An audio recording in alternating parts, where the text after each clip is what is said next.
নমস্কাৰ, আপোনালোক সকলোকে স্বাগতম জনাইছোঁ অসম ফিচাৰ ইউটিউব চেনেললৈ। আশা কৰোঁ আপোনালোক সকলোৰে খবৰ ভাল। তো কেইদিনমান আগতে ডাইৰেক্টৰ অফ মেডিকেল চমুকৈ ডিএমিৰ ফালৰ পৰা পেৰামেডিকেল কৰ্চৰ কাৰণে ছেকেণ্ড কাউন্সেলিং হৈ গৈছিলে। তো বহুতে ছেকেণ্ড কাউন্সেলিঙৰ এডমিশ্যনৰ কাৰণে অপেক্ষা কৰিছিলে, কিন্তু এতিয়া অপেক্ষাৰ অন্ত পৰিল। তো পেৰামেডিকেল কৰ্চৰ এডমিশ্যনৰ নটিছখন আহি গ'ল। তো এই নটিছখন ডিএমিৰ অফিচিয়েল ৱেবছাইটত প্ৰকাশ পালে। তো আজি আমি এইটো ভিডিঅ'ত ইয়াৰে এডমিশ্যন ডেট কিমান বা কিছুমান কেণ্ডিডেট উইথহেল্ড আহিছে, কিহৰ কাৰণে উইথহেল্ড আহিছে, তো এই সকলোবিলাক তথ্য আলোচনা কৰিম। তো আপোনালোকে ভিডিঅ'টো স্কিপ নকৰাকৈ সম্পূৰ্ণকৈ চাব। তো যদি আপোনালোকে আমাৰ হোৱাটছআপ গ্ৰুপত জইন হৈ লোৱা নাই, তেনেহ'লে জইন হৈ ল'ব। ইয়াতে ডিটেইলছবিলাক দি থকা হয়। তো এতিয়া কোনে কোনখন কলেজত ছিট পাইছে ফাৰ্ষ্ট সেইটো আপোনালোকে কমেণ্ট কৰি জনাব। তো ইয়াতে নটিছখন চাই লওক। Provisional admission into first year paramedical course in the institute of paramedical science attach of the government medical college. তো ছেকেণ্ড ৰাউণ্ড কাউন্সেলিং ফৰ, তো এখন ছেকেণ্ড ৰাউণ্ডৰ পিছত হয়। তো ইয়াৰে যিখন PDF আছে বা এডমিশ্যন নটিছ আছে, এইখন আপোনালোকে www.dme.assam.government.in ৱেবছাইটত পাই যাব। তো এতিয়া ইয়াৰে যিটো এডমিশ্যন তাৰিখ 10 আৰু 11 ফেব্ৰুৱাৰী তাৰিখ। তো আপোনালোকে 10 আৰু 11 ফেব্ৰুৱাৰী তাৰিখে ছিট পোৱা কলেজখনত গৈ কিনে এডমিশ্যনটো ল'ব লাগিব। তো তাত কি কি প্ৰচেছ হয়, এই সকলোবিলাক আপোনালোকক এইটো ভিডিঅ'তে জনাম। তো ভিডিঅ'টো চাই থাকিব। তো আপোনালোকে যেতিয়া কাউন্সেলিঙত গৈছিল, তেতিয়া আপোনালোকক কোনখন কলেজত ছিট পাইছে সেইটো জনাই দিছে। তো ইয়াতো আছে কোনখন কলেজত ছিট পাইছে। তো ইয়াতে PDFটোত আপোনালোকে নিশ্চয় গম পাব। আৰু বহুতে সুধি আছিল যে কাউন্সেলিঙত ছিট পোৱাৰ পিছত এডমিশ্যনৰ টাইমত সেই কলেজখনতে ছিট পায়নে কেতিয়াবা কিছুমান গণ্ডগোল হয়। তো তেনেকুৱা ধৰণৰ কোনো গণ্ডগোল নহয়। আপোনালোকে কাউন্সেলিঙত ছিট পোৱা কলেজখনতে এডমিশ্যন নটিছখনত ছেমে থাকে। তো এতিয়া আপোনালোকে যিখন কলেজত ছিট পাইছে সেই কলেজখনত এডমিশ্যন ল'ব যাব লাগিব। তো তাৰে প্ৰিন্সিপাল অফিচত তাত আপোনালোকে যাব লাগিব। তো report to the office of the principal of the respective medical college. তো আপোনালোকৰ সকলোবিলাক অৰিজিনেল ডকুমেণ্ট লৈ যাব লাগিব। আপোনালোকে অৰিজিনেল আৰু জেৰক্স ডকুমেণ্টবিলাক লৈ যাব। তো কাউন্সেলিঙত যিবিলাক ডকুমেণ্ট লৈ গৈছিলে সেইখিনি ডকুমেণ্ট লৈ গ'লেই হ'ল। তো এইখিনি হৈ গ'ল। কিন্তু কিছুমান কেণ্ডিডেটে ফাৰ্ষ্ট কাউন্সেলিঙতে ছিট পাইছিল, তেওঁলোকে ছেকেণ্ড কাউন্সেলিঙত কলেজ ছিট চেঞ্জ হ'ল। তো তেওঁলোকে কি কৰিব?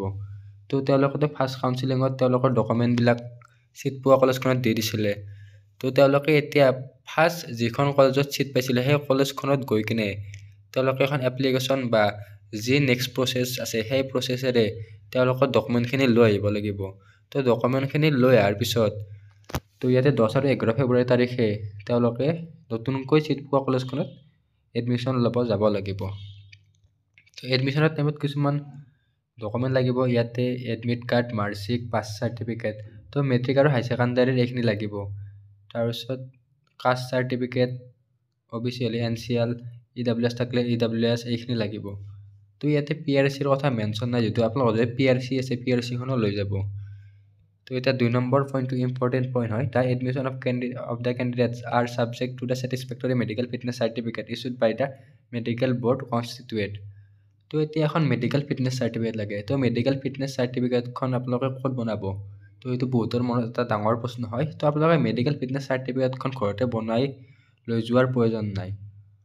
হয়, আপোনালোকে যিখন কলেজত ছিট পাইছে সেই কলেজখনত আপোনালোকক তাত মেডিকেল টেষ্ট কৰাব বা নৰ্মেল মেডিকেল কৰাব। মেডিকেল কৰা এখন চাৰ্টিফিকেট দিব, সেইখন এডমিশ্যনৰ টাইমত দিব লাগিব। আৰু কেতিয়াবা কিছুমান কলেজত দেখা যায় যে কেৱল পেৰামেডিকেল কৰ্চৰ কাৰণে মেডিকেল টেষ্টটো নকৰায়, কিন্তু বাকীবিলাক course D.Pharm, B.Pharm, BSc nursing, GNM এইবিলাকৰ কাৰণে মেডিকেল টেষ্টটো কৰায়। কিন্তু পেৰামেডিকেল কেতিয়াবাহে, প্ৰত্যেকবাৰে নহয়, কেতিয়াবা এখন বা দুখন কলেজত মেডিকেল টেষ্টটো নকৰায়। কিন্তু আপোনালোকে এইটো নাভাবিব যে আপোনালোকে ছিট পোৱা কলেজখনত এইবাৰ মেডিকেল টেষ্ট নকৰাব। তো মেডিকেল টেষ্ট কৰাব লাগে। তো মেডিকেল টেষ্ট কৰালে আপোনালোকৰ নিজৰে ভাল, ফ্ৰীতে আপোনালোকে মেডিকেল টেষ্টটো কৰিব পাৰিব। আৰু আপোনালোকৰ কিবা বেমাৰ চেমাৰ বা এইবিলাক আই ভিজন, তো এইবিলাক কালাৰ ভিজন, আই ভিজন এই সকলোবিলাক আপোনালোকে চেক কৰি ল'ব পাৰিব। তো এতিয়া ইয়াতে লিষ্টখন দিয়া আছে। তো ছেম PDFতে লিষ্টখনো পাই যাব। Provisional select list of candidate after second round counselling for admission into paramedical course in the Institute of Paramedical Sciences attached to the Government Medical College of Assam, season 2024. তো এইখিনিতে আপোনালোকক জনাই দিওঁ যে আপোনালোকে যদি 2025 ছিজনৰ কাৰণে BSc nursing B pharm BSc medical technology আৰু পেৰামেডিকেল কৰ্চৰ কাৰণে এন্ট্ৰেন্স এক্সাম দিম বুলি ভাবি আছে তেনেহ'লে আমাৰ ই বুক কেইখন লৈ ল'ব পাৰে। তো এই বুক কেইখনৰ নিউ এডিশ্যন লঞ্চ হৈ গ'ল। তো লিংক ডেছক্ৰিপশ্যনত দিয়া আছে বা হোৱাটছআপ নম্বৰ ডিছপ্লেত দিয়া আছে। তো আপোনালোকে হোৱাটছআপ নম্বৰ বা লিংকৰ থ্ৰু দি এইখন কিনি ল'ব পাৰিব। আৰু আমি অতি শীঘ্ৰে চেপ্টাৰ ৱাইজ মক টেষ্ট কিছুমান লৈ আহিম। তো আপোনালোকে হোৱাটছআপ গ্ৰুপতো জইন হৈ ল'ব। তো এতিয়া আপোনালোকে চাব পাৰিব ইয়াতে চিৰিয়েল নম্বৰ দিয়া আছে, ইয়াতে ৰেংক দিয়া আছে, ইয়াতে ৰোল নম্বৰ, ইয়াতে কেণ্ডিডেটৰ নাম দিয়া আছে, কি কেটেগৰীৰ পৰা বিলং কৰে সেইটো দিয়া আছে, আৰু ফাৰ্ষ্ট কোনখন কলেজ ফাৰ্ষ্ট কাউন্সেলিঙত বা আগৰ কাউন্সেলিঙত কোনখন কলেজত চিট পাইছিলে এইটো ইয়াতে দিয়া আছে, আৰু এতিয়া নতুনকৈ চিট পোৱা কলেজখনৰো ইয়াতে দিয়া আছে। তো ইয়াতে নতুন কলেজত কি কোৰ্চ ইয়াতে কোৰ্চটোৰ নাম দিয়া আছে, ইয়াতে কলেজৰ নাম দিয়া আছে। তো কোনে কোনখন কলেজত চিট পাইছে সেইটো কমেণ্ট কৰি জনাব। আৰু আপোনালোকৰ পোৱা কোৰ্চটোৰ বিষয়ে জানিব বিচাৰিলে ইয়াতে শ্বৰ্টকাটটো আপোনালোকে গুগল চাৰ্চ কৰি গুগলত আপোনালোকে ডিটেইলছখিনি ওলাই ল'ব পাৰিব। তো এইখিনি হৈ গ'ল। এতিয়া ইয়াতে কিছুমান কেণ্ডিডেট উইথ হেল্থ আহিছে। উইথ হেল্থ কিয় আহে? তো first of all with health অহাৰ ৰিজনটো হৈছে কিছুমান ডকুমেণ্টৰ প্ৰব্লেম।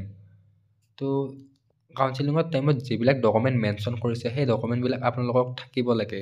তো এইবিলাক ডকুমেণ্টটো যদি কিবা এখন ডকুমেণ্ট লাইক OBCৰ ক্ষেত্ৰত NCL চাৰ্টিফিকেট নাই, তো PRCৰ ক্ষেত্ৰত যদি PRC নাথাকে বা জেনেৰেলৰ EWS নাথাকে, তেনেকুৱা ক্ষেত্ৰত মানে উইথ হেল্থ অহা দেখা যায়। তো আপোনালোকক এটা টাইম দিব, সেই টাইমটোৰ ভিতৰত বা অলৰেডি টাইমটো দিছে, এই টাইমটোৰ ভিতৰত মানে আপোনালোকে ডকুমেণ্টখন ছাবমিট কৰিব লাগিব। তো ডকুমেণ্টখন ছাবমিট কৰাৰ পিছত আপোনালোকে এলত হোৱা কলেজখনত আপোনালোকে এডমিশ্যনটো ল'ব পাৰিব।